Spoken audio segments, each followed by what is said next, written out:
What's up, guys? How you guys doing? I'm Papa. We're gonna get you guys on. I'm gonna put you on today. I promise you, you're gonna love this. Hey, Ghost. You know I already mess with you, so give me a chance, baby. I drink your drinks all the time. They ain't even had it like this. That Sour Patch Red. Oof, that's tough. All right. I do want to start with something. You guys who know the timeline know that today I've been waiting to just talk about it with you guys. I've been thinking about it for the last 3 days. Um, I just been thinking about Charles. I knew this day was coming.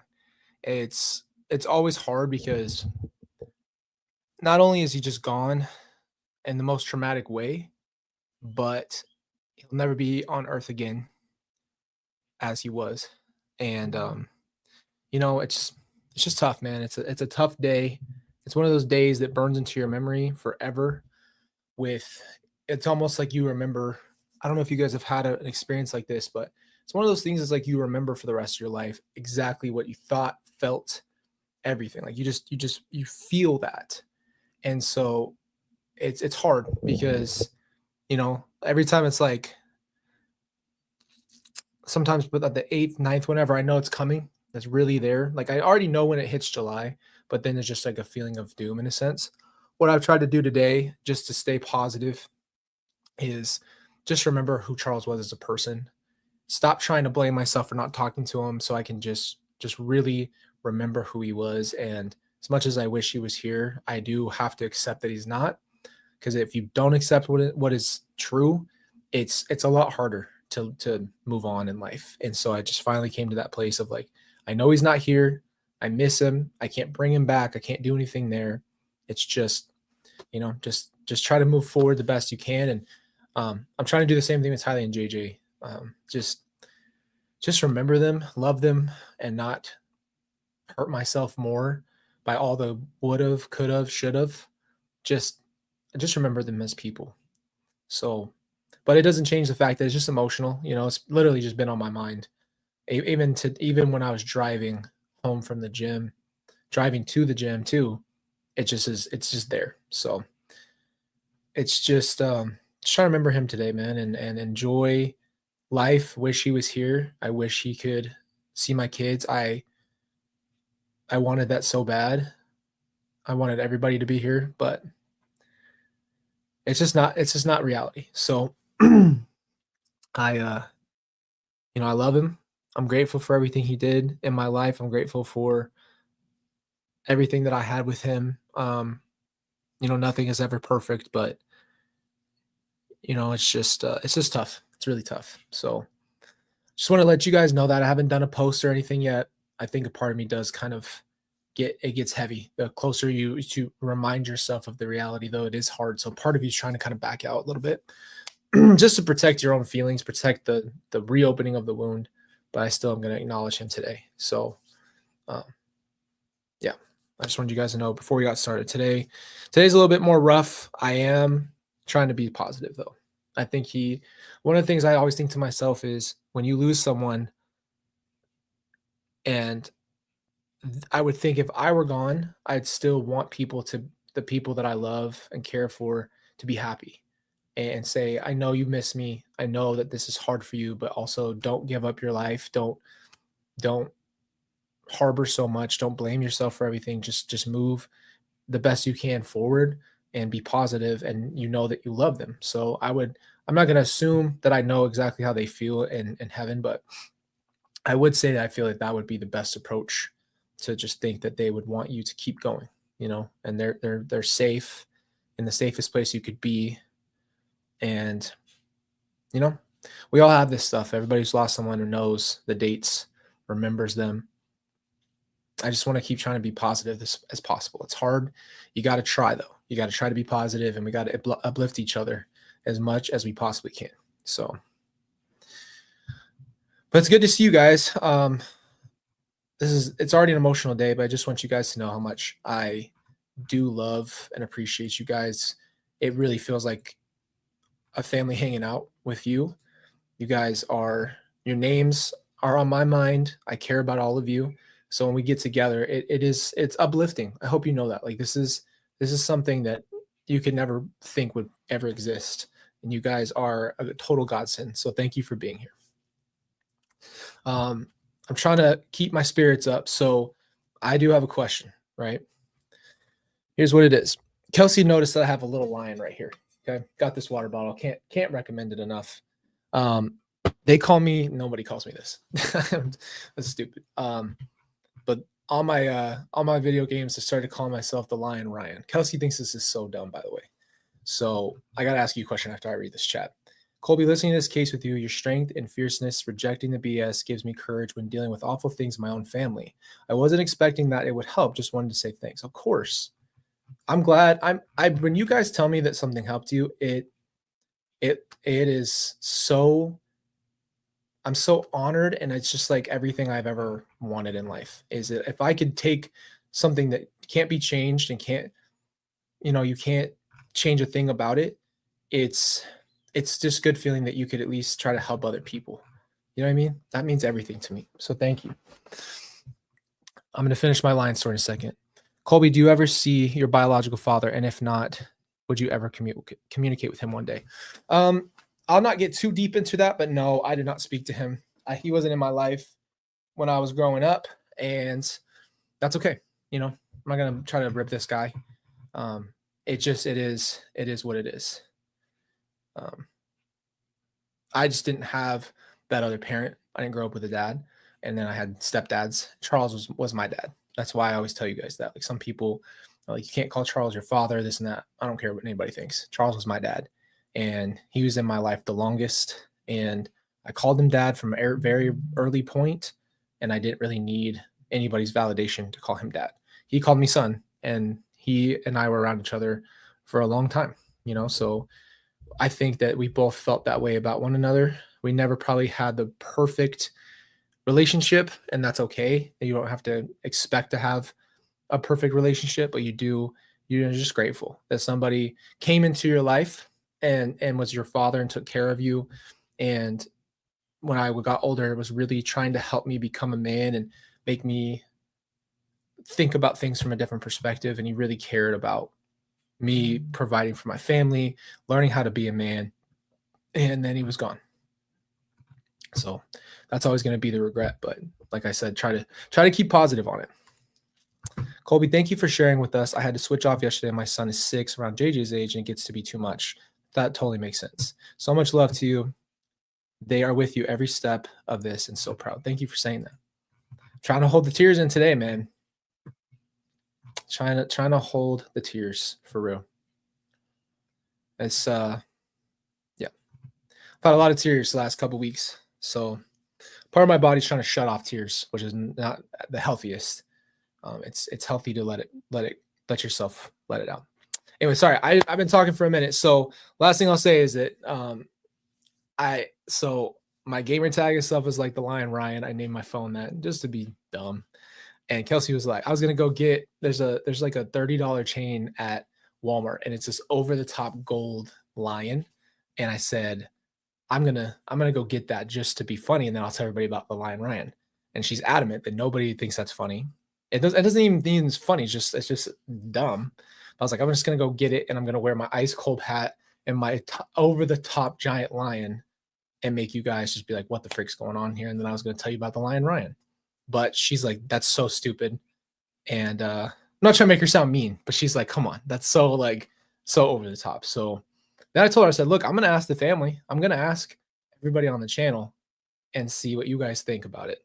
It's not that big of a deal. I just wanted to make you laugh. I'm not gonna wear it around. She's so mad. She's like, don't do that. Don't do it. She literally goes, I'm the one. She said, listen to the one that changed your style and made you learn how to dress. I was like, you're not wrong. I didn't know how to dress. We have some couples photos where it's the most. I was wearing the stupidest outfit you've ever seen as a combination, and we had professional couple photos done, and I wore the most wild outfit. So it is what it is. But you're with the Lion Ryan today, baby. We the Lion Pack. Oh, we're the Pride. Oh, that's dope. Now I like it more. We're like a pride. And we alphas out here together as a group. Not alphas, like we talked about. I tried to explain alpha, not an alpha competing, alpha of being the best version of yourself.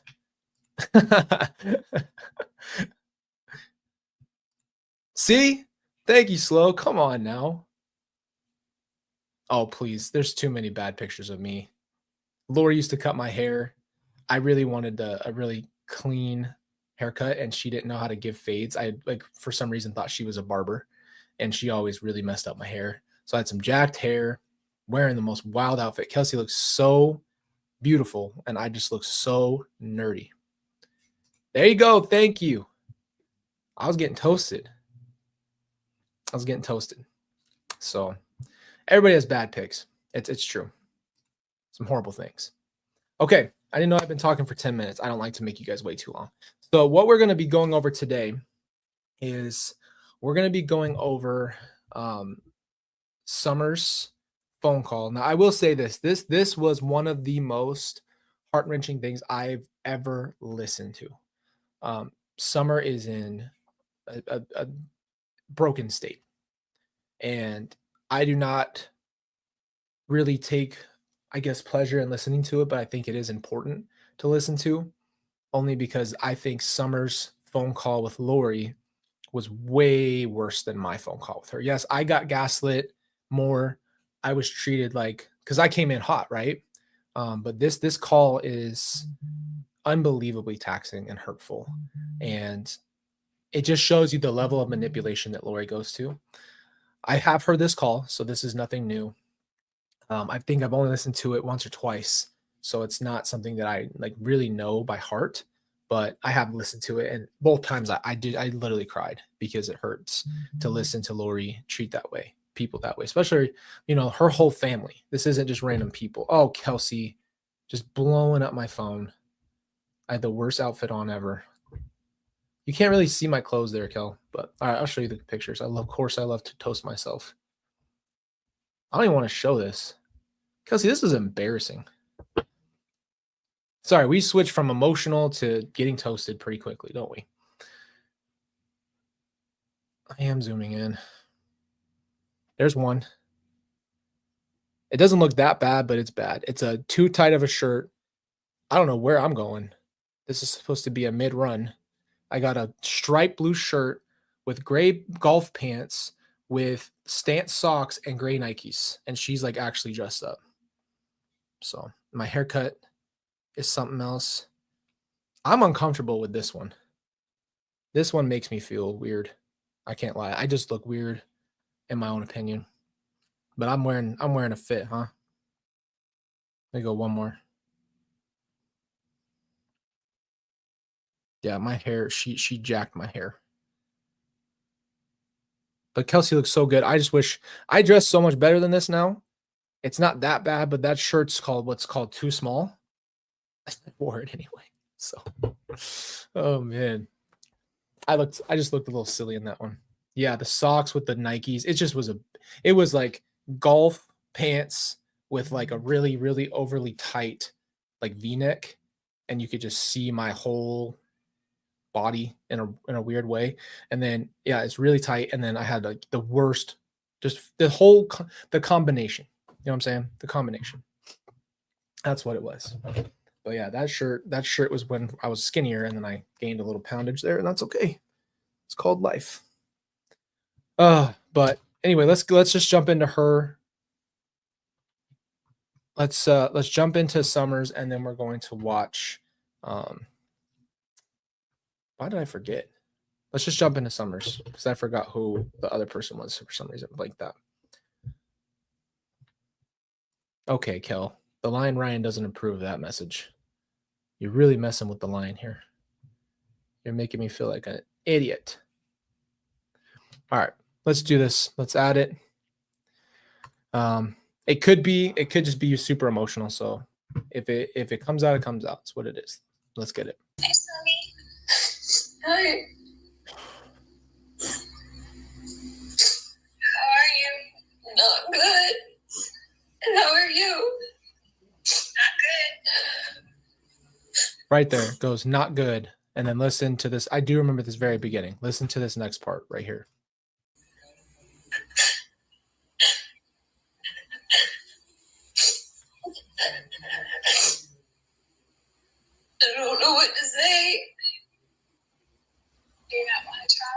you not want to talk?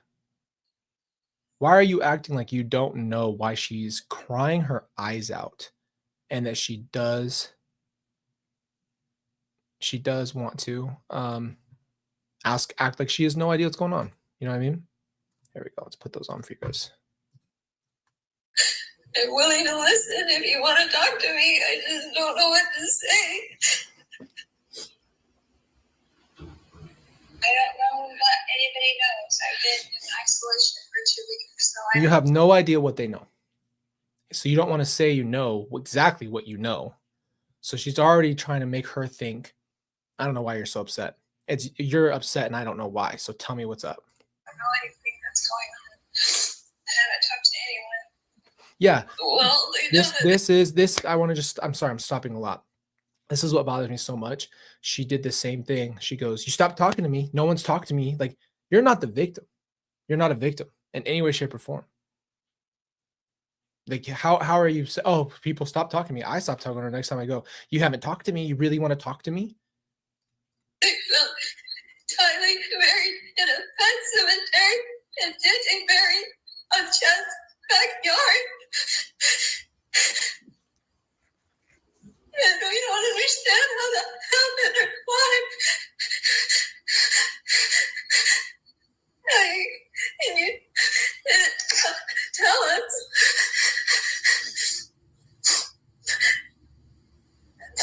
They were devastated.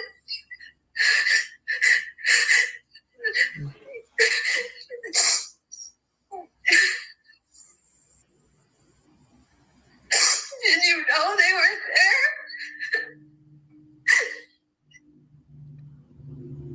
I think that's the hardest part is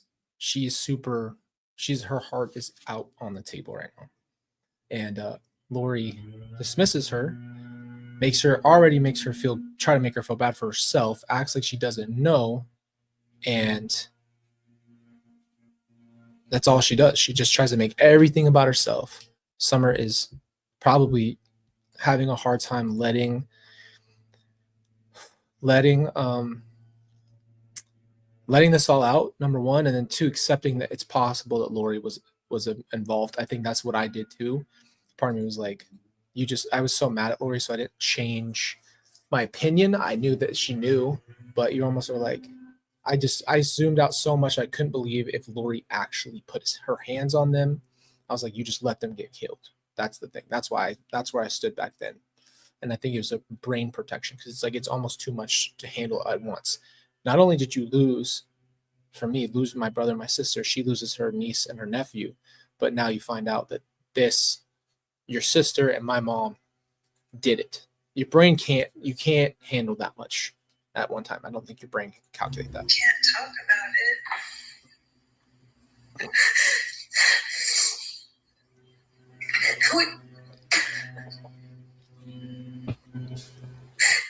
I don't know what to say, Lori. I mean, you know how much I love you and Alex. Sick to my stomach. I didn't think anything, but you never let anything happen to the kids and just let them be thrown away like garbage. And he can't take it. You would let this. It's too painful. And you think I let that happen? Yes, I do.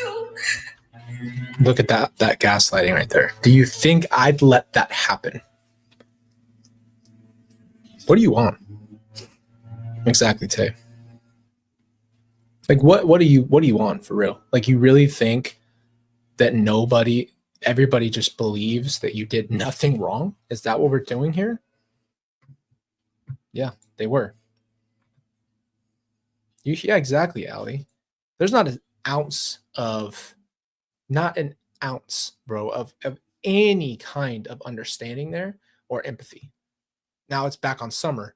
The gaslighting she does is put it back on you. Do you think I'd let that happen? Do you in your brain that you think that of me? Now she's offended. That's nice. Is there another explanation? I'm willing to hear it. I don't want to think it. Absolutely, but I can't talk about it.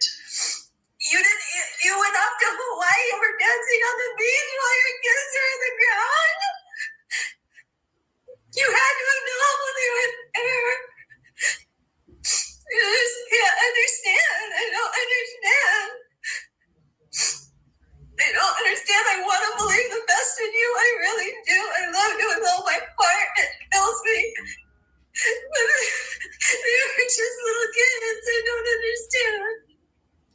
think the hardest part is like, to have an older sibling that you looked up to your whole life, that you've loved, that's your sister, and then all of a sudden they do something so left field, like beyond all comprehension. And she's like, I would listen, like she's still trying to say, I would listen to what you have to say. Just tell me the truth. Like, how could you not know? And yeah, bro, her heart, the thing that makes it hard for me, and I feel for her on this, is like, bro, her literal heart is on the table. Like, as vulnerable as you can be, that's where Summer's at right now. And for her to be ripped more while still trying to say, I will, be receptive and try, she can't fathom what happened. And now here's Lori making her feel like you're crazy and I can't talk to you about it. But there is a truth, right? Like, just she's like everybody she's probably talked to close to her. There is a truth, and her truth this whole time was that Tylee did it to JJ, and she had to make that up. Probably within the first, she probably made that story up about Tylee within either right before everything happened or right after. Like, she started telling herself that story, probably, and just kept repeating it so she could just disassociate, and then also lied. She lied about everything though. She told somebody in a restaurant with Chad, that, or a church, something like that. I heard this off the wall, but that her daughter died, and she's like so sad about it. I think she ended up telling other people, like she walked around telling everybody Charles had a heart attack, and made herself a sympathy person. So she just made up a story for everything, but then she finally locked one in to get her out of it. I understand. You know me, Summer. That's the most bull sh response of all time. You are being confronted in a vulnerable way, by the way. She's not attacking Lori. She's literally like shattering in front of her. And it's, you know me. I am a good person, right? That's what I thought. You still do. Lori, if you let that happen to them and didn't tell us and left me in the ground like a piece of trash, then I don't know you, because you would have never done anything like that. That's correct. And if you knew and didn't tell us, that's not okay either. We love them. We would have taken them. We would have taken care of them. You could have gone on and done anything you wanted. That's what you think? I don't know what to think. None of us do. You haven't told us anything. We believed you. We stood up for you. I cannot. I would love to. You cut me and Mom off for 4 months and told everyone not to trust us because we'd tell Adam. And now we find this out and you expect me to just keep going on faith when there's been zero explanation, and you expect me to just keep believing without ever having a question? I'm not saying that. It's exactly how you treated it, bro. The fact that this is the thing. This isn't unhinged. This is the most open-hearted you could be, and you can hear that Lori does not give a absolute F. She doesn't care at all. This is what you're saying. Either explain it or don't expect me to not be upset and doubt you when the kids are on Chad's property. I'm okay. I love them with all my heart. I would have taken Tylee and JJ in a heartbeat, and everybody else would have too. You know that. Yeah, that's the thing. We both said that, and we never talked about it. We talked about it. Me too, man. Like, I don't think I personally have ever heard something this emotional in my life. I don't even have this. It was hard for me with Lori, but I didn't let her have the crying. I didn't let her have that. I was so angry. I was so mad. I wasn't having any of her crap. If they were in any danger. No idea what happened. You're right. Nobody does, because you said nothing. Because everybody sees what's on TV.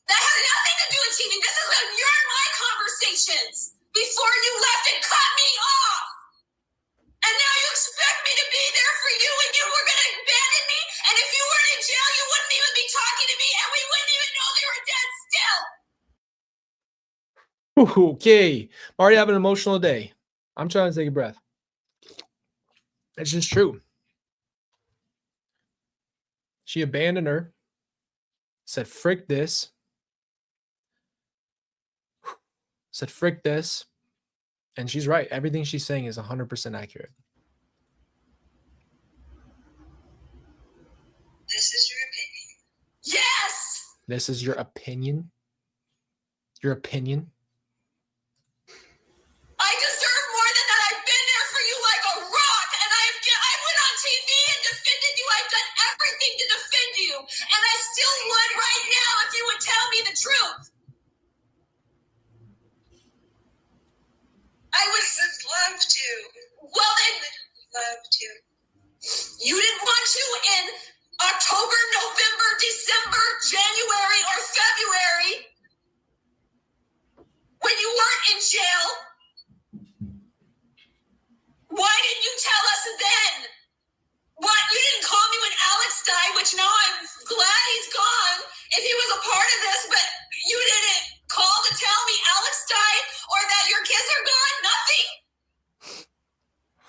You don't think that's going to cause pain throughout our entire family?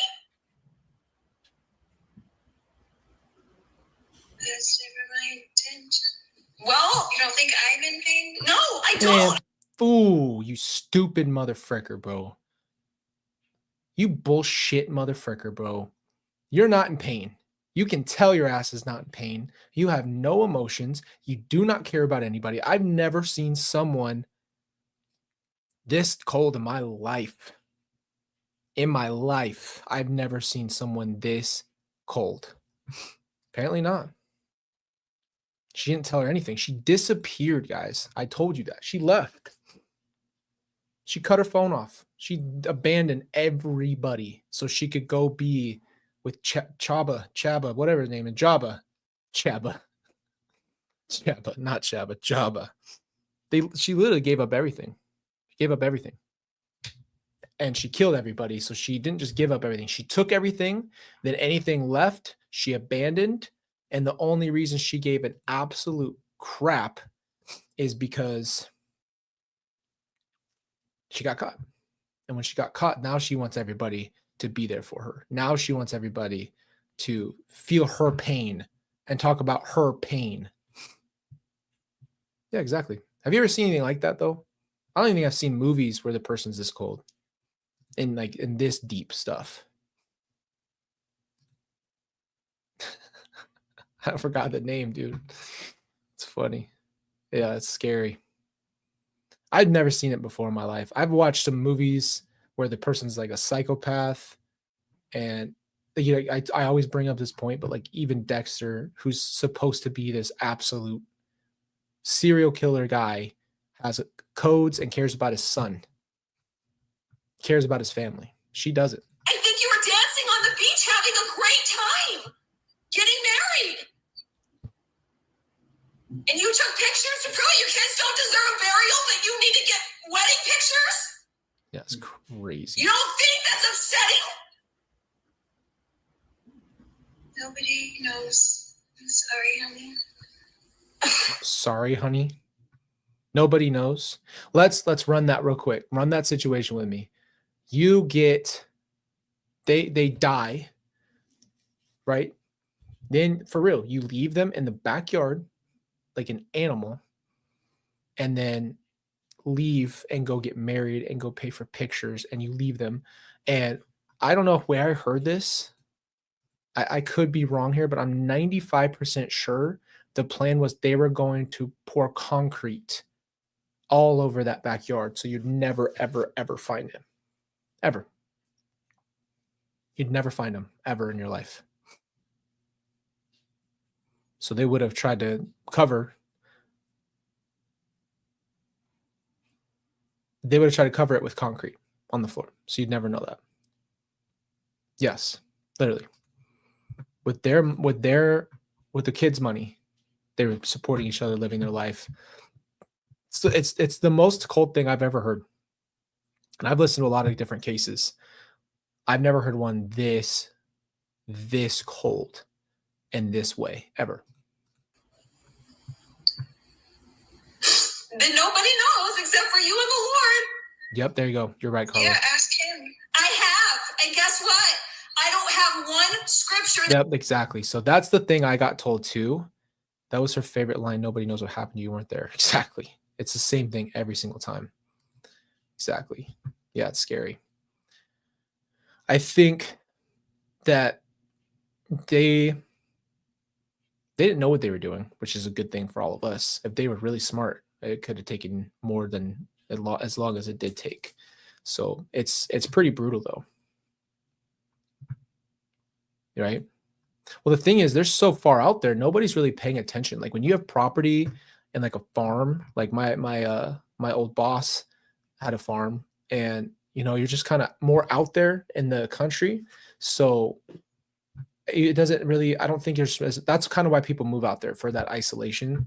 So you could just be like, we need an RV park. But yeah, the distance between where they both were still makes zero sense on how that would have looked. You'd have to cover so much ground.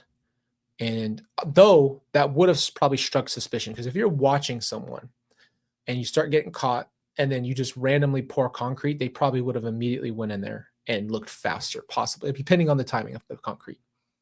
But if you're watching someone and they just pour concrete, that would be a huge red flag. It says it's okay for children to be thrown away like garbage in the ground.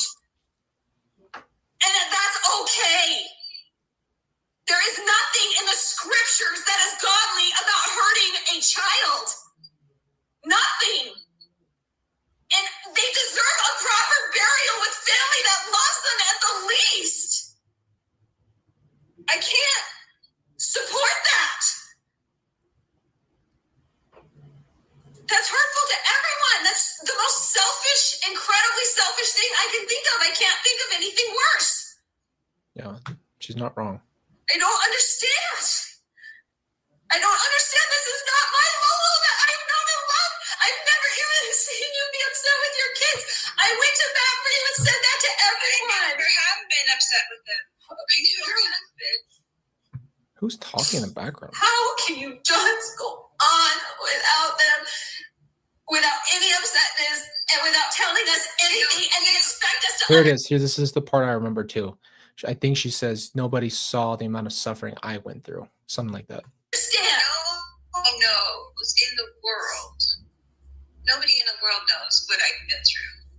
And I don't expect you to. All you've seen is what's on TV. No, that's not what he says. And all the influences. The gaslighting, like the gaslighting on Summer, is one of the hardest things I've witnessed. That's insane. That's insanity. Of all people around. Okay, so now I'm deceived. Everyone in the world is deceived except for you. Exactly. No. It's exactly I'm not right. saying that at all. I'm not saying that. See what I'm saying? She goes, I'm not saying that. You're insinuating things, but you might not be saying it. But yes, Summer is pinging you, whatever the word is. She's what's the word, guys? I'm sorry. There's a lot of emotions going on. My brain is now a little scattered. She's I don't know, whatever the word is. I have been saying that to Kelsey. She's like, are you ever going to stop saying that? I'm like, no, I can't help it. I'll go, hey, babe. Woombi zoomadooba. That's probably one of my favorite. That was probably one of my favorite moments. She's as insufferable, bro. Projecting. Well, it's interesting when someone says, I never said that. That's all she's not denying. She's not accepting. She just goes, I never said those things. And no, but because Summer is what the word? I don't know the word. She's doing something. Got her pegged. Yeah, there you go. Nobody's seen me on the floor crying. Nobody There it knows is. what I've been through.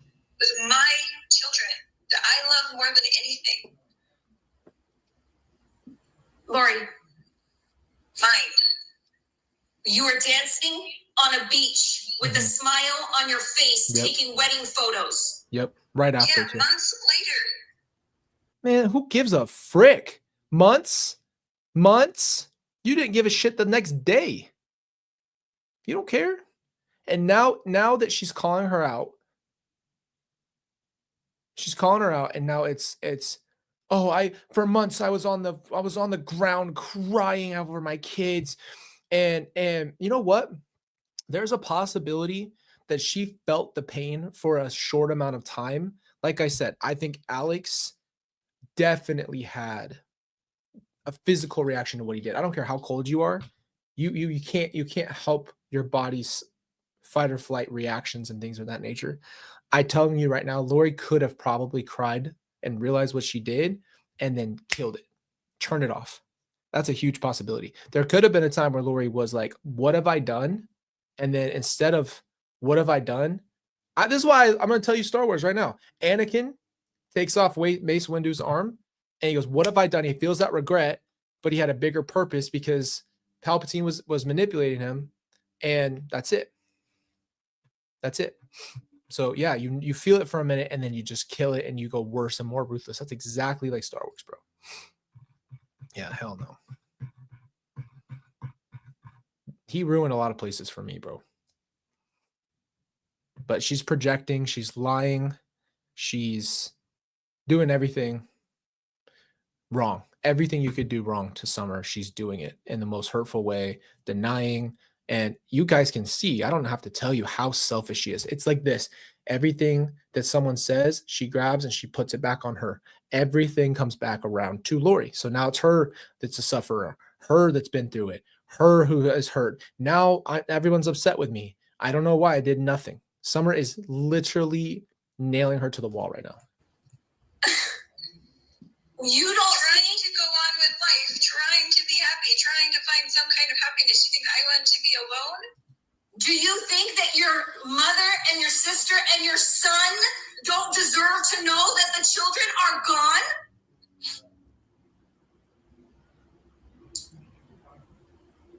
I was trying to be happy. You think I want to be alone? That tells you a lot. And that's also such a lie. Why wouldn't you call and tell us that? Why were we cut off? You saying you want to go on and be happy? You're just going to be happy without your family and your life until you're stuck in jail, and I'm the only one stupid enough to be your friend when I've been your best supporter, Lori. I've loved you my whole life. I still do. Yeah. I can't bear to think anything bad about you. It hurts me. I don't want to see you in jail. I don't want you to be there. I don't want people to misunderstand. If you would tell me the truth, I would stand up for you for the rest of the time. You know that I would. I know you would. But there is nothing okay about this. Nothing. You have to understand, from this standpoint, she loved her so much, and she couldn't wrap her brain around it. And I don't think, until you're in that position, you just don't know how that would feel. I dealt with this in a certain sense. I definitely wasn't as committed. I knew what it was right away. And then when I heard what really happened, all the feelings I had in my stomach, the dreams I was having, just made sense. And then I just broke as a person. But I never felt as much with Lori. I didn't want her to be hurt. It's not like I had a bad intentions for her. I was trying to forgive her. But then I didn't know how cold it was. I didn't know the full extent. And your brain's trying to protect you and think the best in people, and you're trying to go down that path. So it's not easy, man. This is not an easy position to be in. And I understand somewhat of where Summer's coming from. If you think it's okay, well, you have greatly been deceived if you think it's okay. This is okay. Nothing about this is okay, Lori. Summer. We have all read the scriptures. I know you've told me about a lot of your spiritual experiences. You know I'm trying to support you in all of them. But I am telling you, because I love you with all my heart, please consider that Chad has lied and been deceived, and that you have been deceived, and that this is not what you think it is. There's nothing okay about killing children. Nothing.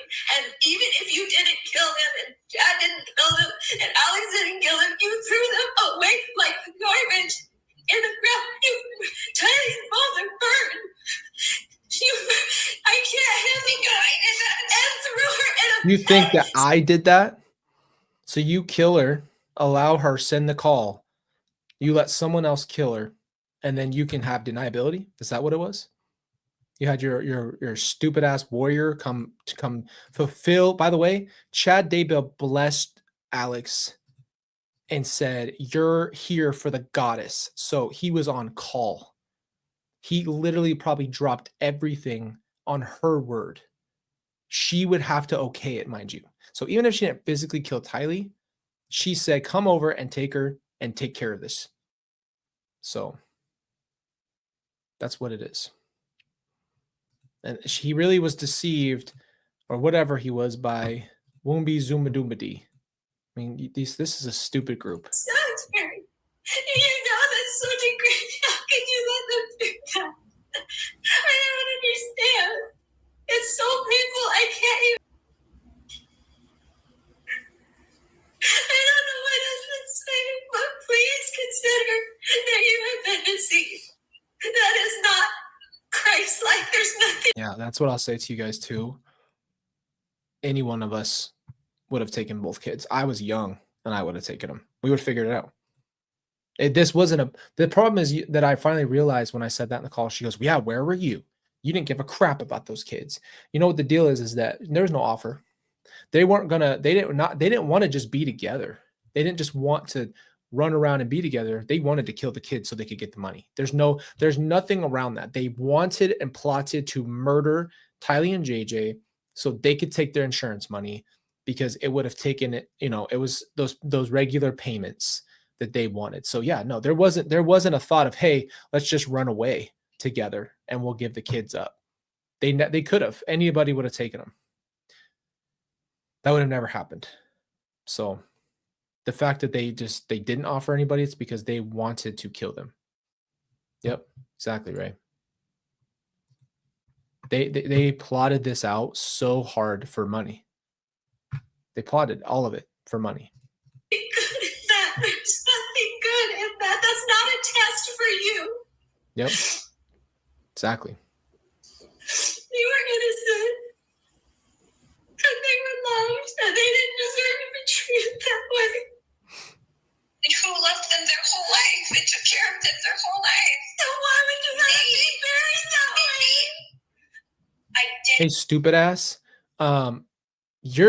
Shut the hell up, because you didn't. When JJ came to town, when we had him and adopted him, he was actually left to a babysitter almost the entire time that we had him.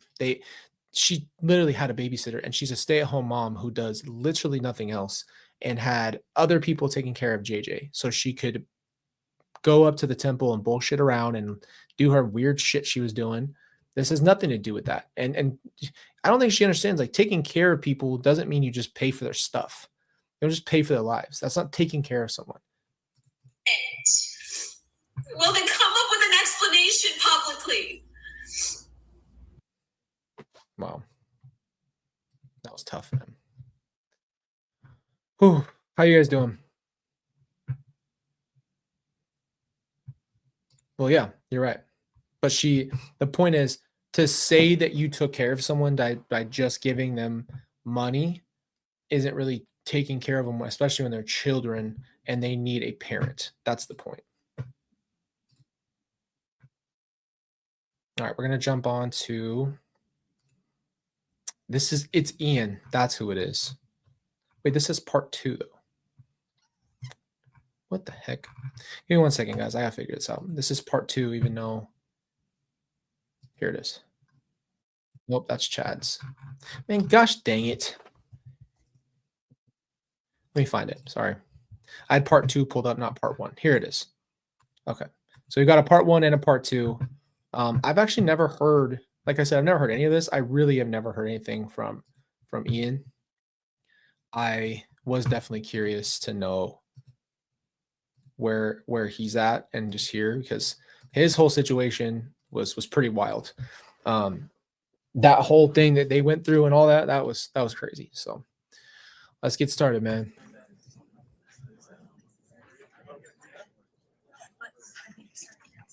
is as it relates to evidence. I've suggested a party pursuant.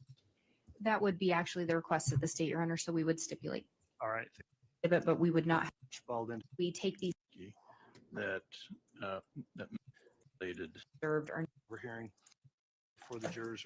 Please be seated. State of Idaho versus Lori Noreen. Arizona. It's my understanding that Mr. Smith was going to be here to observe. Testimony. Wow. That she had concern. Information we had was that she had listened in or perhaps observed some trial testimony. Is that something you're aware of? To my knowledge, she hasn't listened to anything. There was a point where her ex-husband, Brandon Boudreau, testified. And there's some ongoing litigation between Melanie and Brandon. And so there was some information that she read, I don't know if it was headlines, Captions, sorry. that she had concerns about.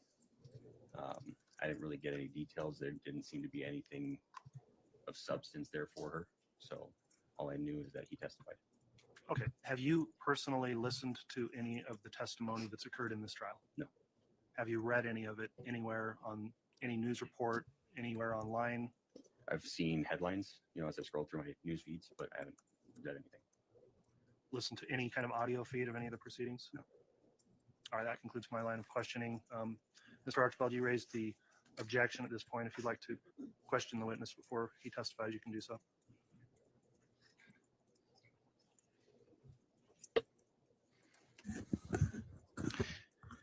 Mr. Pawlowski, you're married to formerly known as Melanie Boudreau. Yes. And how long have you two been married?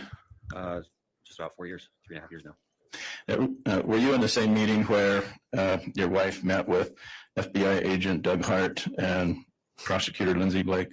No, we were separate during those times. And you came from, where do you live now? Arizona, Mesa. And you came here with Melanie how long ago? We arrived on Monday. And Mr. Pawlowski, if you could just forward Yes, to the I'm sorry. microphone, please. We arrived Monday. So this is your third day in Idaho? Yes. Have you and Melanie talked about this case? Yes. And Melanie made a statement to the prosecutor and the officer, the nail is already in Lori's coffin. Objection, Your Honor. This is hearsay for this witness. He already indicated he was not in the room or present for any conversation. So my question is, did you hear her say that? No. Is that what she said to you? No. Has she ever said anything like that to you? No. Have you said anything like that to her? No. Now, you brought an attorney with you, right? Yes. And why is that? This is just a complicated matter, and I just feel better navigating it with an attorney present. Are you aware that your attorney was also here with another witness? Yes. And did you talk to your attorney about what the other witness said? No. You understand that an attorney is legally and ethically obligated to tell his client everything. Your Honor, I'm going to object here. I think that's a mischaracterization, and I think this is going well beyond the exclusionary issue that we're supposed to be dealing with. On the first grounds there, I'll sustain that. So you're claiming that your attorney, who was also here with another witness, did not tell you anything about what the other witness said. They're trying to also get him going, like get him in trouble. You worked with FBI to record people who did not know they were being recorded, right? Objection, Your Honor. This is getting way beyond said right. exclusionary. That's sustained. The only issue at this point, Mr. Archibald, narrowed in the scope of whether or not he has been exposed to any of the trial testimony for the exclusionary order. So, Mr. Pawlowski, you're claiming that you don't know anything about this case because you haven't listened to anything since it started 5 weeks ago. Correct. Okay.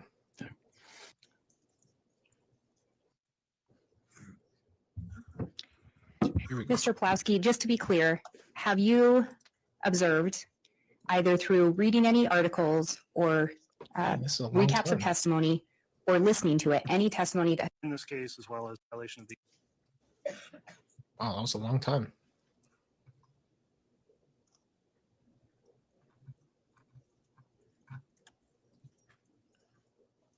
No. So we're fast forwarding through this argument again, just like yesterday. They're trying to disqualify him for listening to stuff. Okay, we're reading on the stuff. record. CR 20 Wow, 21 20 State minutes. of Idaho versus Lori Noreen Vallow. The witness on the stand at this time has previously been sworn. before we begin with his testimony before the jury, let me just indicate, Mr. Pawlowski, if you'd kind of make sure to sit forward and talk directly into that microphone, it'll help keep the record clear. Also, please answer verbally any questions asked, and try not to talk at the same time as anyone questioning you, so we keep a clear record. With that, the state can commence with the direct Here we go. examination. Thank you, Your Honor.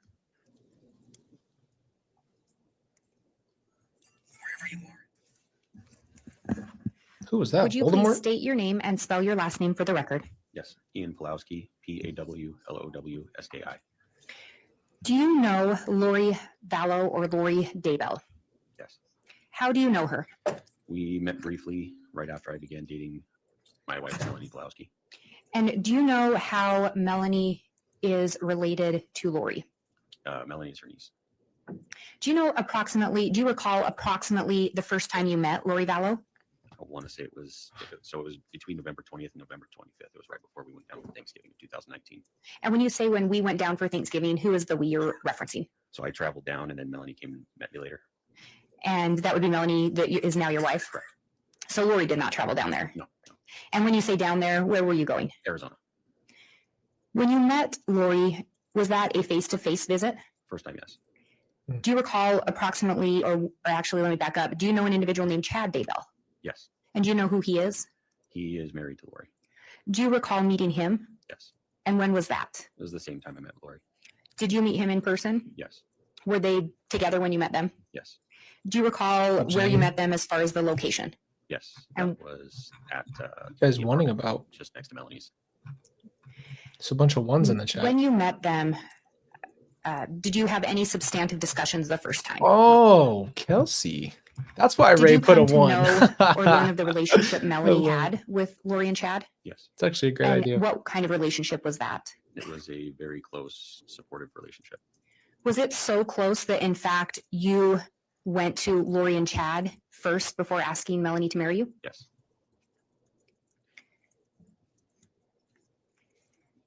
Dang, these ones are Do crazy, you guys. recall approximately how many times you either saw in person or spoke with Lori? It was less than a dozen. And how about with Chad? Fewer. Did you have any conversations with Chad when Lori wasn't present? Not that I recall. Did you have some conversations with Lori when Chad was not there? Yes. At some point in those conversations, did Lori talk to you about her purported beliefs? Yes. What were some of the beliefs that she talked about? Your Honor, object this is vague. Yeah, guys, we talked about this. This is not to be super judgmental. It's just you can't know someone in 2 weeks, no matter what. It's a really short amount of time. That's what it is, you know. I will sustain that. It's just a question about beliefs in general. In talking about beliefs, specifically, did she talk to you about purported religious beliefs? Yes. And referencing those religious beliefs, what were some of the things she told you? She discussed. That's why it's hot. There were beliefs about possession. There were beliefs about locking Satan away. Those are the two that stand out the most. I was like, bro, I'm cooking in And here. with those Why am I so references, did you ever hear her use the term casting or casting out? Yes. And when these conversations took place, were there other people present? Yes. At times, did that include Melanie? Yes. Was Melanie present for the majority of the conversations? All of them. Did you ever hear Chad talk about those same terms? He was present. I don't specifically recall if he stated anything. Lori typically did most of the talking, but Chad was typically there and acted as a support to what Lori was saying. Do you recall her ever talking to you about multiple probations or multiple creations? I don't recall anything specifically about that from her. No. Whoa. And you talked about you and Melanie had headed down to Arizona. Was that for Thanksgiving of 2019? Yes. At some point, did the two of you return to Rexburg? Yes. When you returned to Rexburg, do you recall if Chad and Lori were still there? They were not. Do you know where they were? No. Had you ever been to the apartment that Lori resided at in Rexburg? Prior to that, no. Had you gone to her apartment when you first met her? Yes, And Chad was present in the apartment? correct. Do you know if he was residing there with her? I don't. Did you see when you met her, did you ever see JJ Vallow? No. Did you ever see Tylee Ryan? No. Did you know of their existence when you first met Lori and Chad? Yes. Did Lori ever say anything to you about where they were? No. Did you see any indication that there were children living in the apartment? Yes. And what indications did you see? I saw backpacks that looked like they were for children, luggage that looked like they were designed for kids. Did you ever look at any bedrooms in that residence? Yes. And did you see signs of children there? Oh, she'll do it. And when you had conversations with Chad and Lori, did you ever hear Tylee or JJ in the background? No. Was there ever mention of Tylee and JJ in your conversations with Lori? Not that I recall.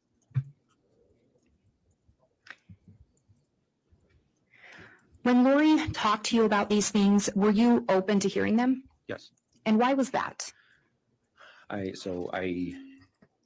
religious. I'm a member of the Church of Jesus Christ of Latter-day Saints, and a large part of our belief is faith in revelation, and that the church is a living thing. It's not done progressing. It's not done growing. And so part of that is, you have to maintain an open mind when new things come. So if I was going to learn something new, it would either be through one of the Lord's servants, or I'd receive the revelation directly. So that kind of, and at that point in my life, I was kind of going through a religious renaissance of my own. I was trying to, I had just gone through a rough divorce, and I was trying to rebuild myself.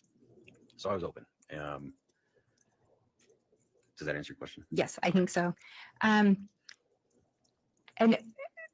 about how long did it take for you to determine that you were not open to the ideas being presented by Ms. Vallow? A few days. And were there some specific things she was telling you that made it so you were no longer open to what she was talking about? Yes. And what were those things? So one of those things was the possession. The people who she was saying were possessed was one of them. The rankings that were being given, people being determined as light and dark, was alarming. That sounded to me like something that could not change. It was a predetermined thing. Talking about light and dark contracts that were signed before this life. So let me just, I got to adjust this one more time. The fact that you would predetermine free will makes zero sense. And then why would God allow you to come to earth to be an absolute menace? Right? Like, we know that the fall was when all the angels chose their sides, free will, and then cast out the people who were with Satan. There was no contracts. You think God just sat there with a pen, is like, here, light or dark, which one you want? Here, you're a light. You want to be a light or dark? And some people are like, let's go dark. I want to be hot for the rest of eternity. Let's burn in hell for fun. The hell are we talking about here? God, I don't think really predetermines too much. I think God has a will for your life, but you have a choice in your life. You don't have to do those things. It's just the reality. He gives you that option. It's called free will for a reason. So the fact that there would be a predetermined darkness from the beginning is no sense at all. None. I know there were a few others, but they don't come to my mind right now. When you talk about the light and dark, who is it that was telling you about the light and dark ranking system? So the first time I heard about that, I want to say it was Melody that explained it to me, as she had heard it from Chad. That was the first time. At some point, did Lori talk to you about the light and dark system? It was referred to in conversations, but never directly explained. And you talked about some of the people they were saying, or excuse me, some of the people Lori was saying were possessed. Do you recall who some of those individuals were? Law enforcement. Did you ever hear her use the term zombies? Yes. Was that also in reference to some law enforcement? Yes. Were there specific officers that she referenced? Yes. Who were they, if you can remember? Detective Emercio and I believe Detective Hope, if I recall correctly. Yo, Lieutenant, where you at, boy? That's crazy. And do you know if they work with the Rexburg Police Department? They do. At some point, So you were no longer open to the beliefs or the religious beliefs that she was purporting to have at that point. Right. At some point, did something cause you concern? There were numerous things. The point where it really turned for me was the morning after my marriage to Melanie. Melanie had dumped her fears on me. Her just everything that she'd been experiencing. There's just a whirlwind of there's a mess going on, and she shared everything that she thought and worried about with me. And so the morning following that, we were staying at the Bellagio in Las Vegas, and my two children, Max and Lily, were with me at the time. The next morning, I got up and my daughter was gone. We couldn't find her anywhere. She was gone for about 15 minutes. We looked all over the room for her. We were calling for her.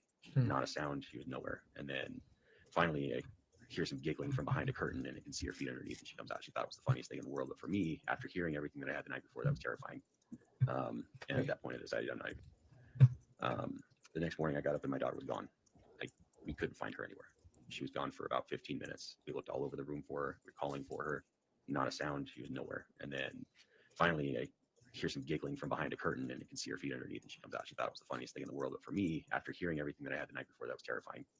And at that point, I decided I'm not going to give this a chance. I'm not going to mess with it. Something needs to happen. And were some of the things you heard regarding Tylee Ryan and JJ Vallow? Yes. Did you have concerns for their safety or their well-being after what you learned? Yes. Did some of the things deal with an attempted shooting of Brandon Boudreaux? Yes. Did you have concerns about you and or your ex-wife's safety based on some of that information? Yes. And because of that, did you end up going to law enforcement? Yes. Do you recall approximately when you met with law enforcement? I want to say it was December 5th or 6th that I met with them. And that would have been of 2019? Correct. And when did you say, and I may not have asked you, but when did you get married to Melanie? It was November 30th, 2019. So less than a week later, you were at law enforcement? Correct.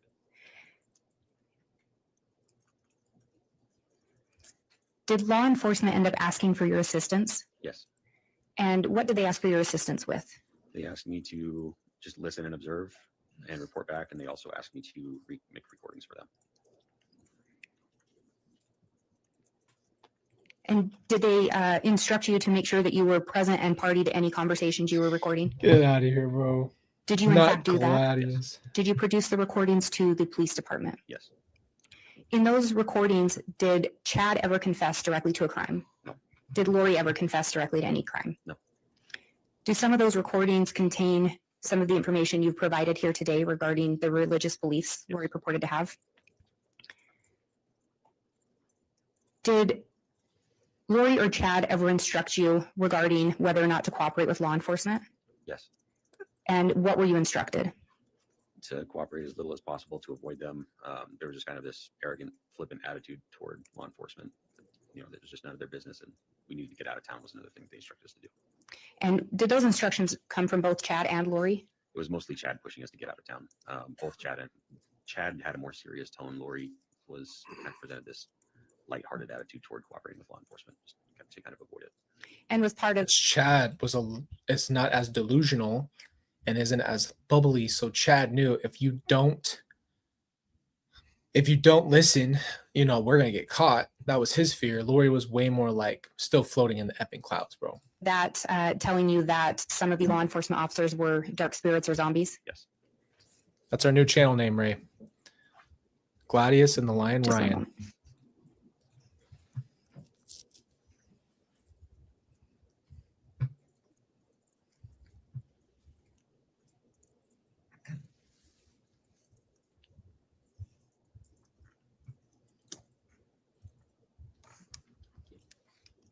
And you indicated that your wife Melanie was present for these conversations as well. Correct.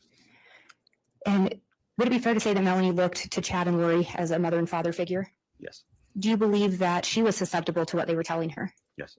Did she at times indicate to you, or did you believe that she shared some of, or was open to these religious beliefs that they were purporting to have? She was open to them. The way she presented them to me is, hey, this is what they're saying. What do you think? And would you say out of the two of them, Melanie was closer to either Lori or Chad? Absolutely closer to Lori. I have no further questions. All right. For me, that just more says that those were the wounds they were playing on. Having parents that you want, that kind of thing. see who will be doing cross. Your Honor, I'll be doing the cross, but given the fact that the state has referenced Hey, there's some, homie. Haven't heard him in a minute. some wire or recordings, we were planning on hearing those, and we're not going to be prepared to offer those up. That's going to be a big part of my cross-examination. So I'm just wondering if the court's willing to break a few minutes early today so that we can get that onto a drive so that he can testify as to that. And Your Honor, can we have a brief sidebar? Yes.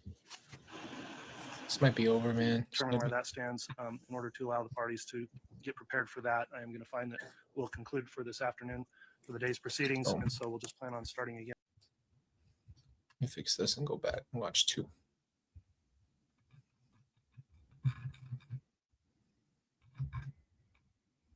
Part 2. Found it.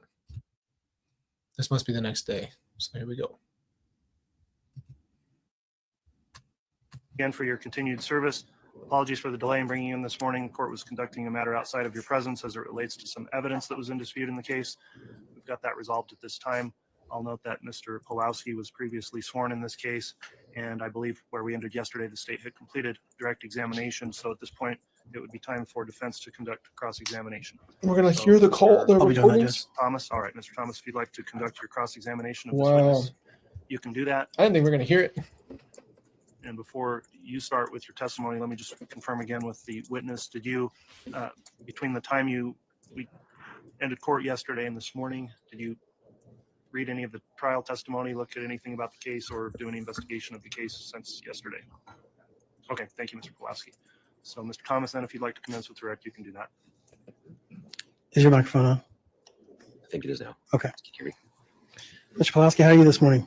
You all right? Good. This can be, I guess. Right? Okay. So yesterday, we went through the direct examination of you, fairly brief. Let's get a little bit more background on what we were talking about yesterday, if that's okay. It looks like you met Melanie sometime in November of 2019. Is that correct? Yes. And Melanie is your wife? Yes. Her name then was what? Her last name was Boudreaux. Okay. And she was going through, or she had just recently been divorced. Is that right?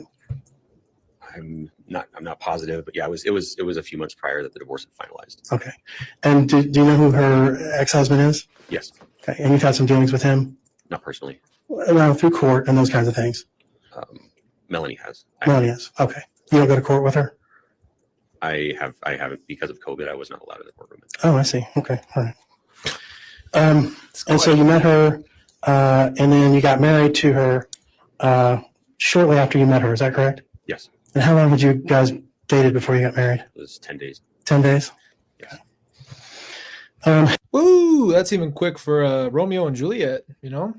I'm not trying to be rude. Again, like I said, I'm trying to be respectful here. I don't want to start a whole thing. I'm just saying that's quick, brother. That is quick. And you got married in Las Vegas, Nevada. Is that correct? Yes. Okay. You indicated on direct examination that you had talked to Lori Vallow, and that you actually, I believe you said you had to ask, or not had to ask, but you asked Chad Daybell and Lori Vallow for Melanie's hand in marriage. Is that right? Yes. Okay. Very chivalrous. He said COVID. I wouldn't. That's yeah. I had no part in that. And you did that because Melanie, she doesn't have parents, or what's the deal with that? At that time, Chad and Lori were the closest relatives that she had. She trusted them more than anybody else in her family at the time. Okay. And you know that whether or not her mother is still alive? No, her mother passed away when she was young. Right. Okay. Okay. Diane. You talked about hearing the term casting or casting out. Is that right? Yes. Okay. Tell me a little bit about that. What did you hear about, and who did you hear it from? So there were references to it during phone calls that I heard. Basically, my understanding is that with casting, they're trying to expel a possession, demonic, disembodied spirit, or they were getting into this bug kind of possession that they were talking about, where someone would crawl into your ear or your brain that would take you over. So an effing earwig. We're worried about demon earwigs here that get in your brain and turn you to a zombie. How the does that usher in an evil spirit? How? Sway? Tell me how that would usher in a spirit when a bug goes in your ear. So the bug's the demon carrier? The bug has the demon eggs or something? Or is the bug the demon? because we know that demons don't have an ability to take physical manifestation. So if someone goes, hey guys, be really careful, you could be sleeping and a demon bug is going to crawl into you and you're going to be kicked from your body, and then there's going to be a demon in you and you're going to be waiting in purgatory or whatever that means. You're going to be in some middle ground, middle earth thing. And so there were references to that during the phone call. Casting, you would pray to force that possession, the possessor, out of the body. Or get the bug out. Okay. And some of those phone calls that you're referencing, some of those phone calls were recorded. Is that right? Correct. And you recorded those phone calls? Yes. And that was at the request of law enforcement, Yes. specifically the FBI? Yes. Okay. Are you currently working with the FBI in any capacity? No. Not in any capacity in another case or anything else? Not at all. Okay. When did you stop working for the FBI? It was approximately 2 weeks after I started. So you only did this for 2 weeks? Mhm. All right. Who knew that you were recording these conversations? It's myself and the FBI. And this was after you were married? Yes. And your wife didn't know you were recording? She did not. Does she know now? Yes.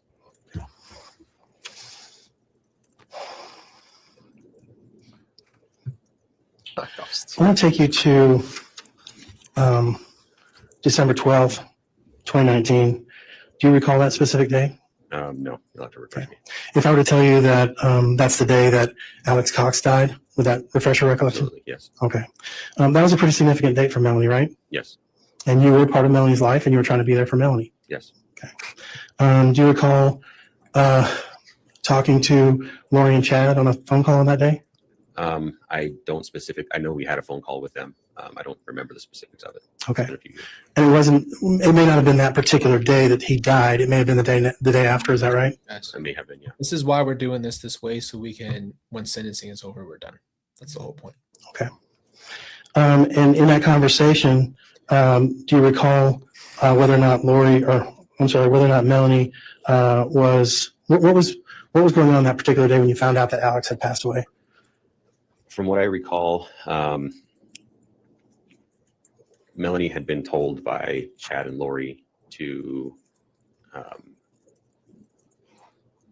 go to a place of safety. Mm-hmm. So she went to my apartment. Melanie was at my apartment. She went up to the temple in Rexburg. And that's about as much as I can remember. So you were in Rexburg and she was in Rexburg. Safety of what? Go get to safety. Why? And is this a time when you secretly recorded her? Yes. Okay. And she didn't know she was being recorded? No. And they put it on speakerphone. Do you recall that or no? The recording on speakerphone? Yeah. The phone call that she was. Yeah. Sometimes when they would talk, yes, it would be on speakerphone. Okay. And do you recall whether or not Chad and Lori gave Melanie a comforting blessing that day? I don't remember if they did or not. Okay. Wumbi zuma duma dee. Yeah, that's all you can get out of that dude.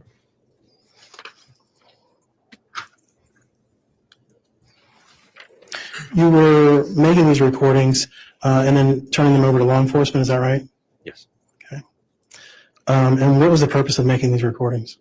We were trying to find out if there was, we were trying to either obtain some kind of evidence. I didn't know what the FBI knew, and I was hoping, like we were both, I guess the mutual hope was that we would get anything that we could use to help find Tylee and JJ. Okay. Wow. So you went to the police or to the FBI? I went into the Rexburg Police Department initially. And they contacted the FBI? The FBI was present when I arrived. When you arrived. Okay. That's crazy, bro. And how many recordings do you think you did? I believe there were 9. 9 recordings? Mm-hmm.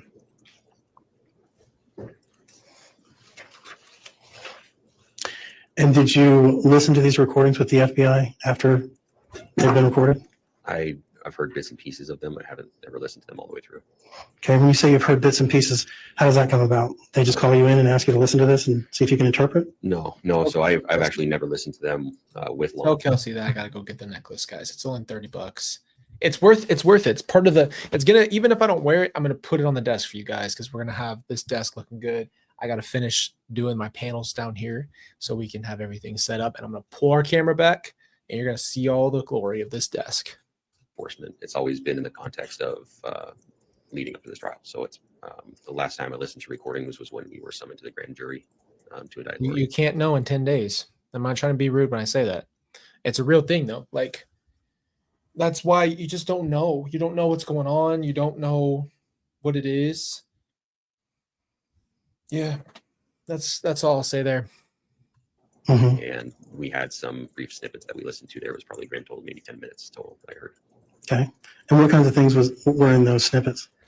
There were snippets with discussions between Melanie and I, and there was a phone call with Chad, Lori, Zulema, Al. I'll tell you this, that the thing that doesn't make sense to me is he was so adamant and then it changed.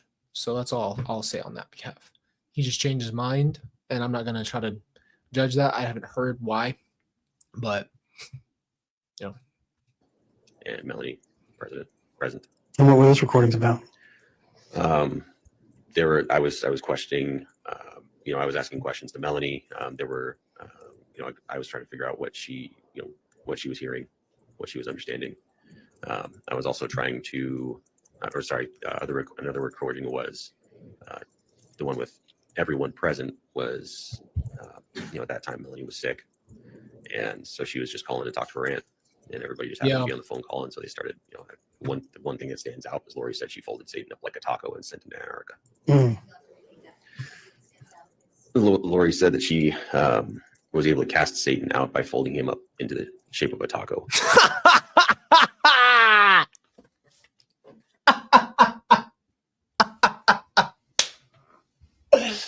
Oh my gosh. Yeah, I F Satan up. I put him in the shape of a taco, dog.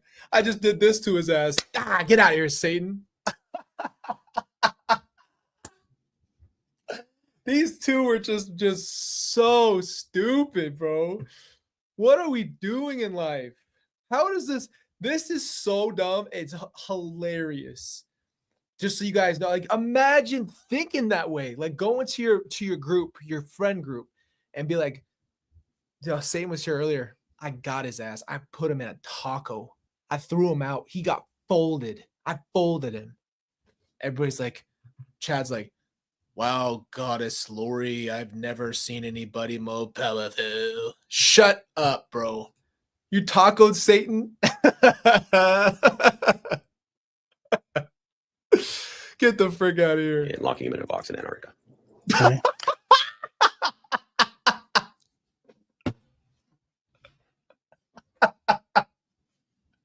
Oh, man. She got him. She locked him in a box in Antarctica. How, Sway?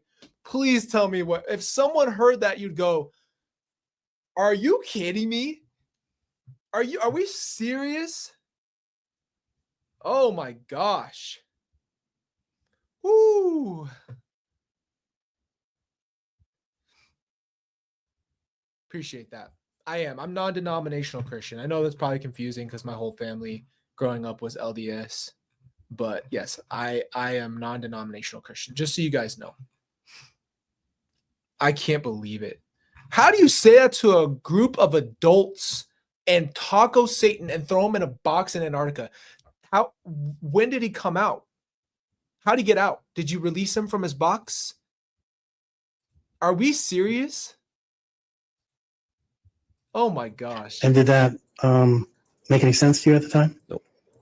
They were talking about spiritual attacks coming soon, that things were going to get difficult for about 2 weeks, and then everything would settle and be okay. And this was, I think that was a recording I made on December 6th. Okay.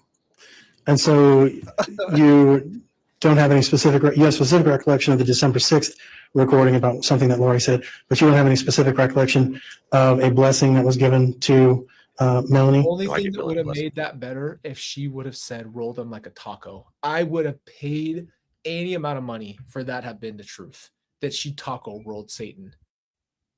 You gave Melanie a blessing? I mean, hot dog roll. On the 13th? I don't know. 12th or 13th? It was 12th or 13th. Yeah, I just gave her a blessing of comfort. Okay. And was that when Lori and Chad also were on the phone? Torchies. I love Torchies, by the way. Torchies is from Texas when I was growing up. And then a bunch of Texas stuff came to AZ, so I was so happy. We have all these Texas restaurants here in Arizona. But you don't recall ever being involved in a blessing with Chad and Lori? No, I don't recall. I can't. Do you think that there was no blessing with Chad and Lori? No, it's very possible. I mean, blessings were flying around like flies. What kind of blessings? Blessings of guidance, comfort, to remove dark weapons. I mean, when I called and talked to Chad and Lori to ask their hand in marriage, Chad gave me a blessing. He removed all dark ties from me, and he removed dark weapons from me, and he shielded me with light. And there were just, lots of different things that he was saying. So at any So Wumbi Zumadumadi is removing dark weapons and shielding him with light.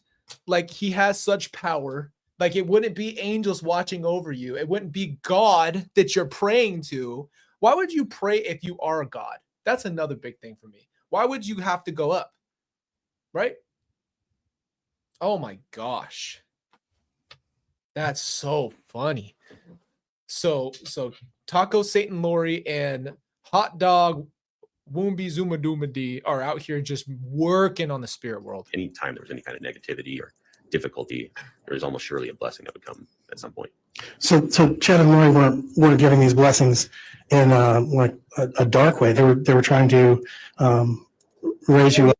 Attorney, let's pretend that this shit was in light. Let's pretend that this is actually good blessings. Okay. Up to a higher level. Is that right? Yeah, that's how it came across at the time. Yeah.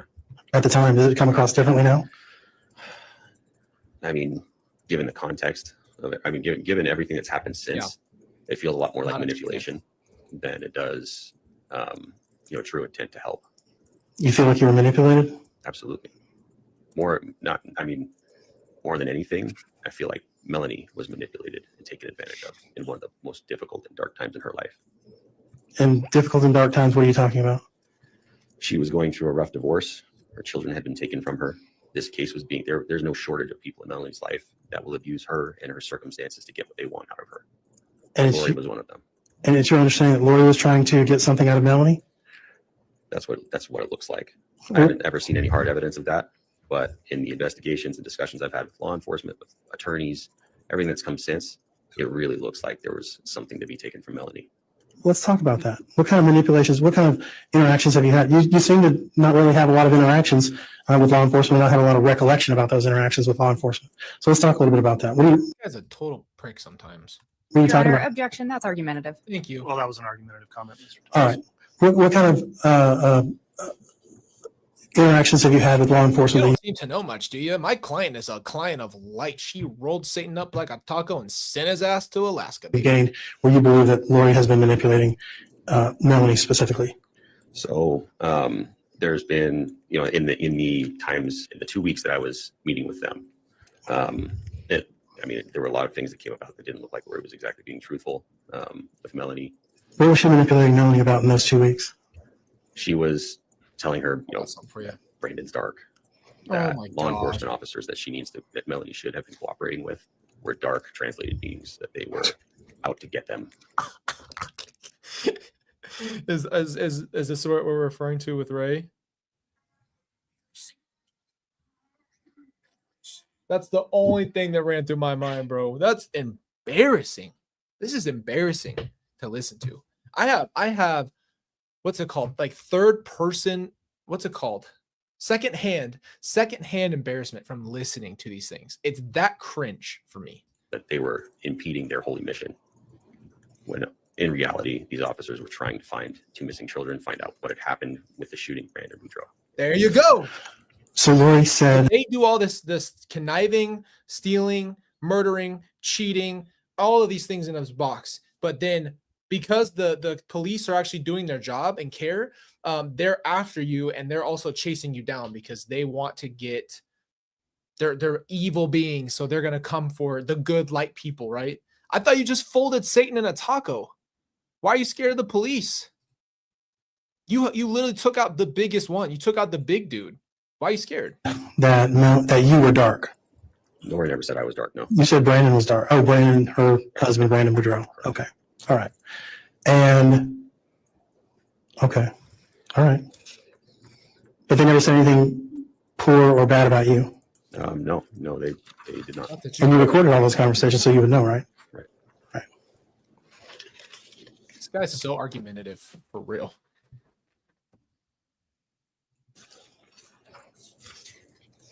If I heard just a second, Judge. Yes. If he would have come up to me and started problems, I wouldn't have had any etiquette with him.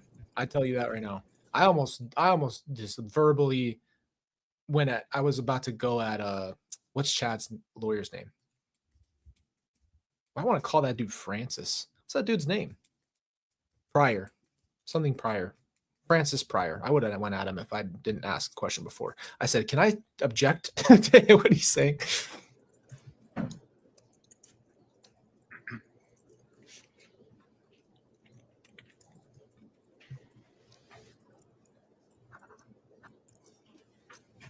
Oh, John.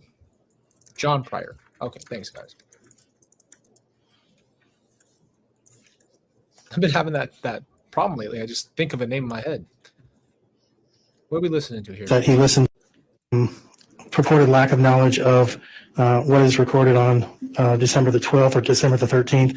We'd ask that he listen to what's been marked as Defendant's Exhibit F to refresh his recollection of that recording that he purportedly made on that date. Your Honor, we would request a sidebar. Very well. Is it Pryor, Archibald? I don't know. There's too many freaking lawyers on that defense side. Man, gosh dang. Here we go. This is why it's so hard to not have video. I just have to click, click, click. Thank you, Your Honor. So specifically with this Alex Cox passing, this was a big deal for Melanie, correct? Yep, that's what, She was very close with Alex? Yeah. Okay. Alex was her uncle? yes. And when this happened, were you there when she got the news? Yes. How did you hear about that? Thank you, Brandon. Zulema called and told Melanie. Zulema called and told Melanie? Mhm. And you were there for that phone call? Yes. Okay. And then at some point, Melanie called Lori and Chad, is that right? Yes. And that particular phone call was recorded by you? Yes. Okay. And were you trying to record all the phone calls that Melanie had with Chad and Lori? As many as I could without. He's third person recording. I want to know how he did it. I want to know how he recorded. Was he doing his phone? How is he getting these phone calls? Because unless it was all on speaker, how could you even know what you're recording? You would just hear responses. You wouldn't have a full thing. So I'm just wondering if he recorded with his phone, that'd be pretty wild though to have a wire on for however many conversations. That's a little much. So it's got to be his phone or something. Act being too obvious. I mean, there were some conversations where, for me to just walk into the room and stand around, it would have been really awkward and, just unnerving to her. Not unnerving, but just wouldn't have felt appropriate for me just to show up and stand around and just hang out until she's off the phone. So I got as many as I could where it felt appropriate. But on this particular occasion, when Alex had died, Melanie was quite distraught, right? Correct. And she was crying, Yes. and she felt like she had been attacked by spiritual demons or whatever. Yeah. I mean, so that's how she had been told by Chad and Lori that there was going to be a spiritual attack that day to get to a place of safety. And with Alex dying, that confirmed that. And on Oh, shoot. What? The day that Alex dies, they said get to safety because there's going to be a spiritual attack. And then he dies that day. There's so much more evidence of foul play here than I ever imagined. Way too much. Way too much foul play. That doesn't happen. That's not a coincidence. Let's never think that there's no way. Yeah, you're right. Something happened.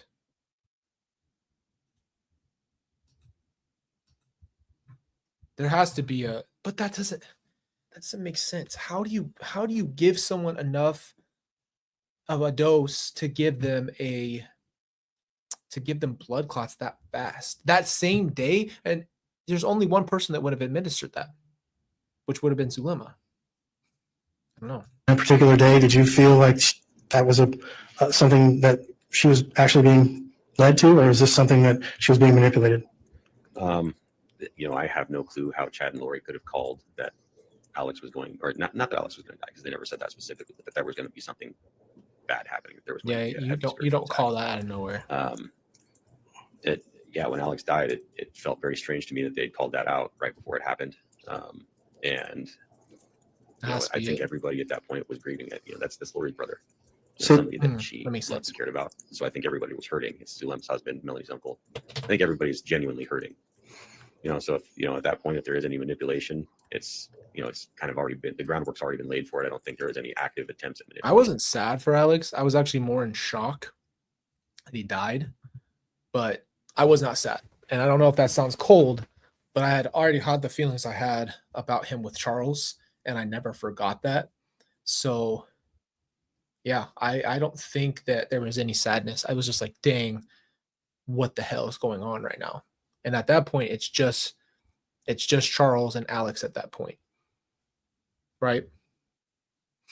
And I found out he's dead, and I was like, this is crazy stuff because he just killed Charles. I had no idea what else he had done. Nothing. I didn't know Brandon got shot at. I don't even know when I learned that. I had no idea. Obviously, had no idea about the kids. I don't even know I don't remember when I found out about Tammy, any of this. Like, it was literally just Charles and then Alex.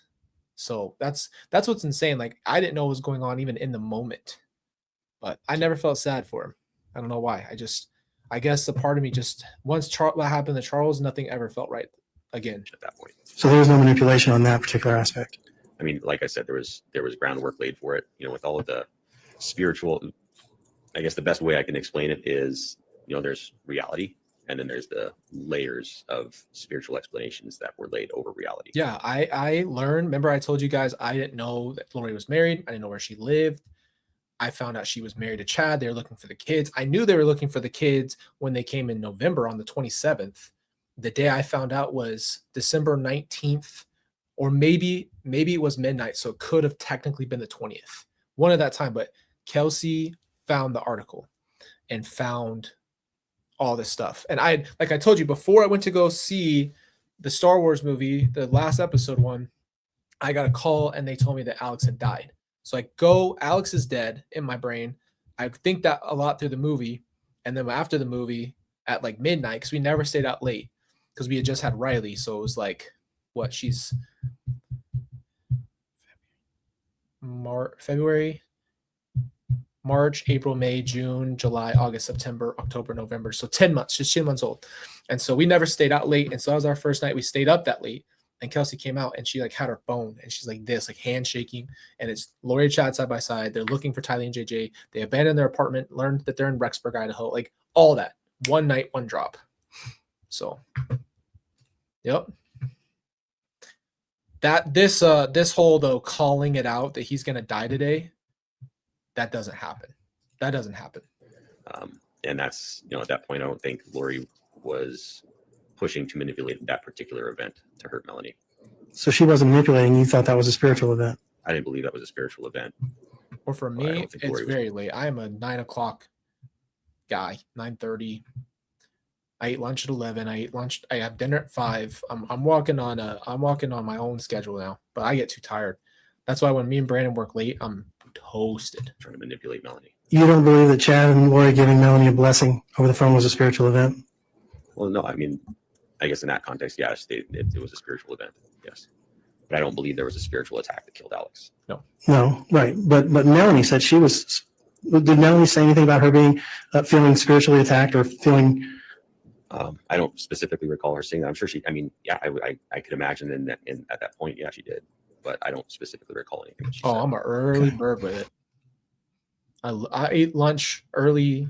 It's probably because of my schedule. I used to get up at 4. I've always been an early lunch guy. I used to have to be at work at like 4:30. And when you get to like 10:30, you're starving. So yeah, that just happened.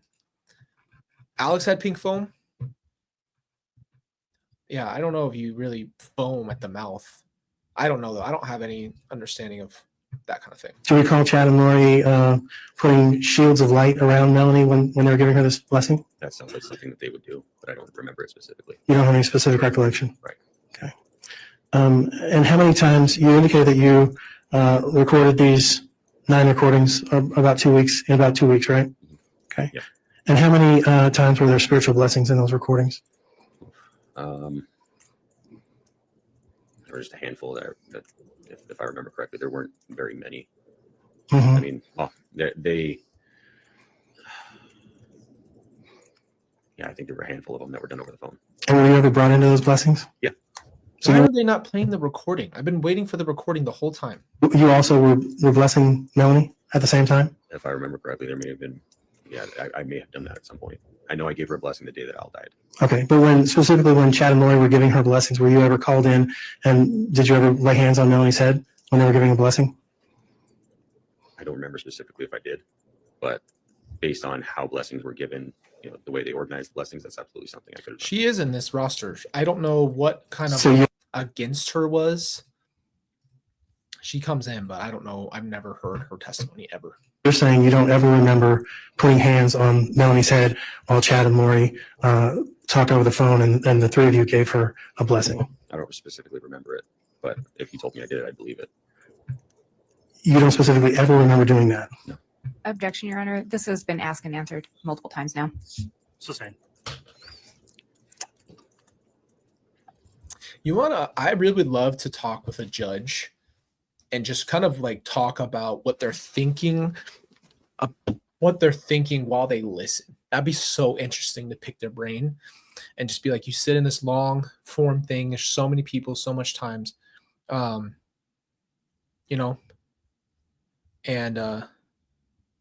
that's just crazy. Like just to think about what they're thinking the whole time. Yeah. And how do they stay so neutral? Like you can't react. You can't say anything. You're just there kind of regulating between a defense. They probably already know what they think, but they're probably still trying to be fair and listen to everything. I wonder how much they allow the swaying of their own minds, but I would assume that they're really, really fair in the sense of trying to figure out what's going on, even though they might already have preconceived notion. All right, Judge, we have no further questions. All right. Thank you, Mr. Thomas. Redirect from the state. No redirect, Your Honor. All right. Any objection to the witness being excused? No, Your Honor. We would ask that he be released. Any objection from the defense?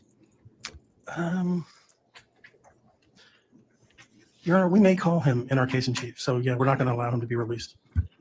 Your Honor, we would ask that he be released from the state subpoena. And Judge, I'm sorry, may I speak? Go ahead. Given the posture of Mr.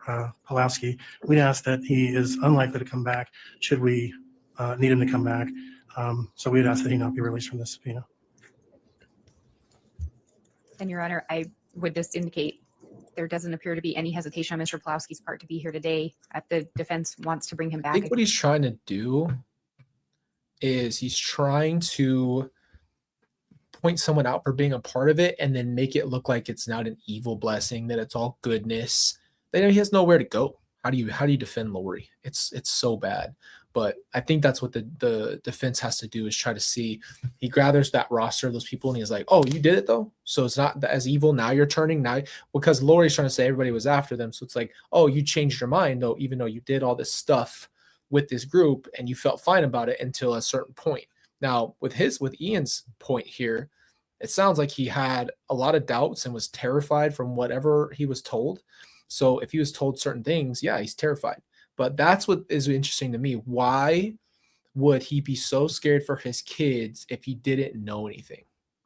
That is my only thing. I'm like, you must have had some feeling, and yeah, you couldn't find the kids. So it could have been his. I have no way to really speculate this, but it's like, why were you so terrified for your children if you didn't know or have a really strong feeling of like wrongdoing? That's all I would say.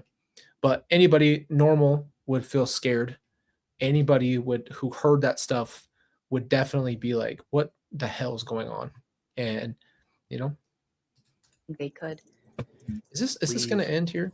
There'd be an opportunity. Give me 1 second. Do you guys know for a fact if there's a third part, or does he come back? I don't see another part. Yeah. I've got him on Chad's. Oh, this one's 2 hours and 15 minutes for Chad's. Okay, well, we don't have that. We just have part 1, part 2. I don't know if they ever brought him back. That's weird. Okay, guys. Well, that's going to conclude today. That was a lot. We are going to be back on Monday.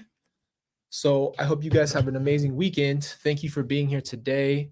I think I am a little bit more down, and that's, just accepting the day, but, just kind of accepting that whole thing. But I appreciate you guys. We did have some good laughs. I love that. I love being able to just let our emotions go, just like let it be.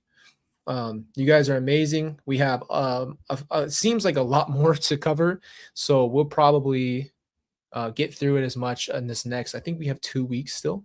We also have to do Chads. So yeah, tacos are ruined. No more Taco Tuesdays, Kelsey. We're done. And yeah, we'll figure it out. But I hope you guys have an amazing weekend. Thank you for spending Friday here.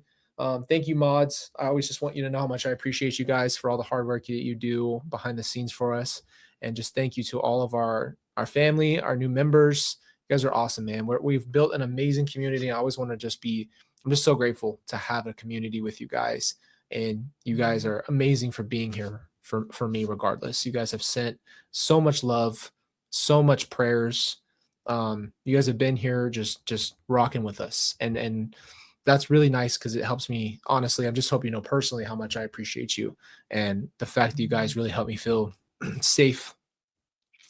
You guys make me feel safe when I'm doing this kind of stuff. And even though it's really hard, I just feel like we're all kind of doing it together, and it makes it a lot easier. It almost brings like a strength. So I appreciate and love you guys for that. Seriously. Anyway, have a great weekend. Love you guys. See you on Monday morning, and we'll keep going. We'll finish this thing out. Love you guys.